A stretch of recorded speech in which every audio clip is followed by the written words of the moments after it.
Upon reflection, listening keenly to what the people of Kenya have said, and after a holistic appraisal of the performance of my cabinet and its achievements and challenges, I have today, in line with the powers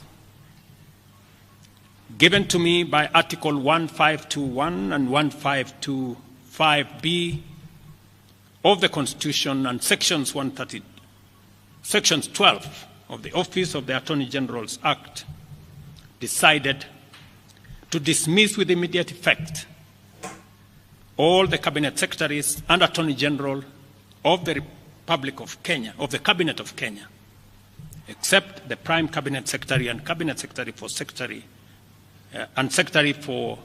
Cabinet Secretary for Foreign Affairs and Diaspora Affairs. And of course, the Office of the Deputy President is not affected in any way. I will immediately engage in extensive consultations across different sectors and political formations and other Kenyans,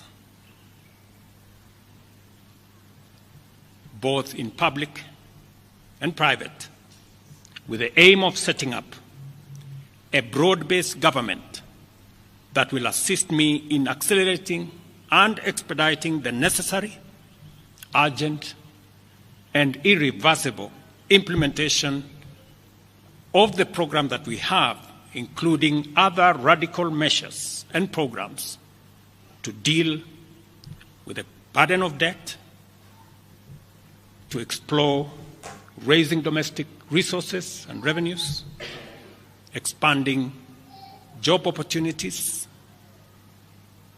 eliminating wastage and unnecessary duplication of a multiplicity of government agencies, and slaying the dragon of corruption, consequently making the government of Kenya lean, inexpensive, effective, and efficient.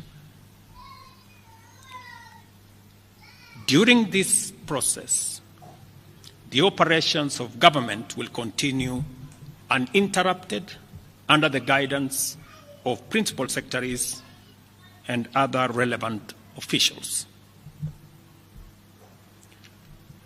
I will be announcing additional measures and steps in due course. Thank you very much, and God bless our great country, Kenya. That's how William Ruto dissolved his cabinet.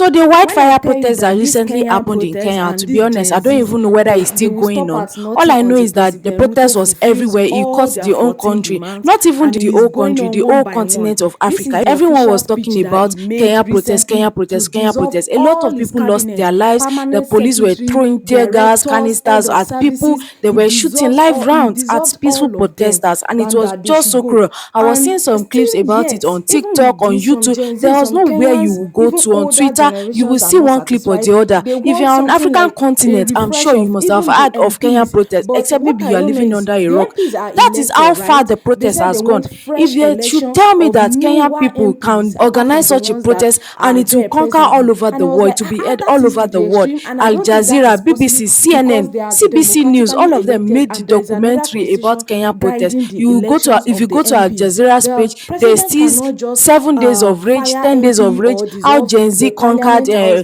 president with social media and stuff like that. Different kind of media houses, mighty media houses were talking about this protest. One thing that I don't understand is they want the finance bill to be stopped. In fact, their MPs parliament, they are not in session anymore. I think they have closed down the parliament house, and President Ruto has also withdrawn the finance bill.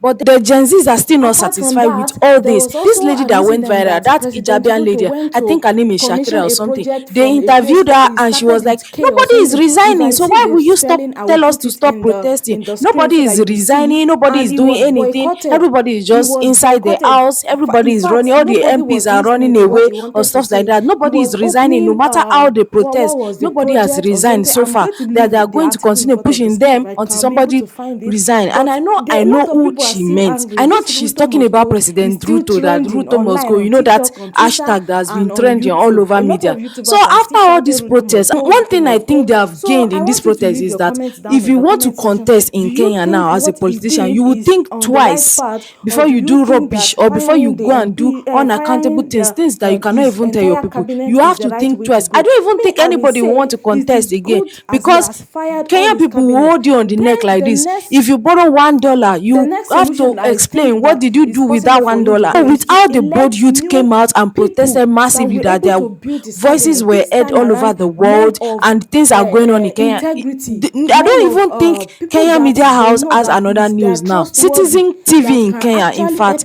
every hour they are updating about the protest. I don't know, today is like 8th of July. I don't know if the protest is still going on because today is 8th of July. But one thing I know, that the atmosphere has not calmed down. If any MP or any politician at all go and do small thing that trigger them, people will come out again and begin to protest. Everybody is just calm.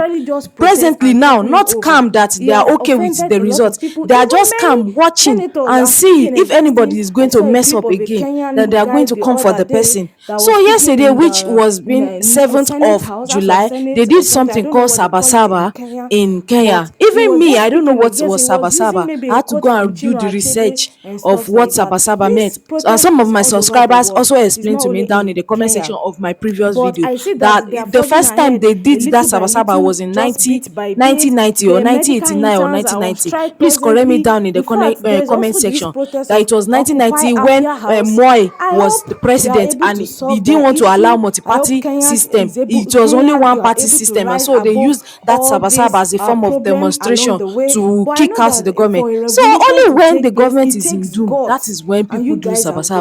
Just know that it is a form of protest on its own. But this Saba that they did, it was really peaceful. At least no policemen were firing gunshots, no policemen were throwing this thing, canisters at young people that they were not even holding anything. The goons and thugs that people invited, they said it was RUTO that paid the goons and the thugs. I don't think a president will be able to do that, to just attack your own citizens like that. Apart from all this that is happening, they said 40 people died from that protest. 40 people. Oh my God. The entire protest that happened in 2020, till today, we don't know the amount of people that died. Even some parents are still looking for their children till now.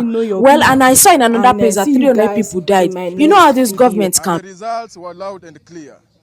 We hereby thank all Kenyans who took part in the struggle and call upon the majority who remained at home to join us this week again. We promise again that this week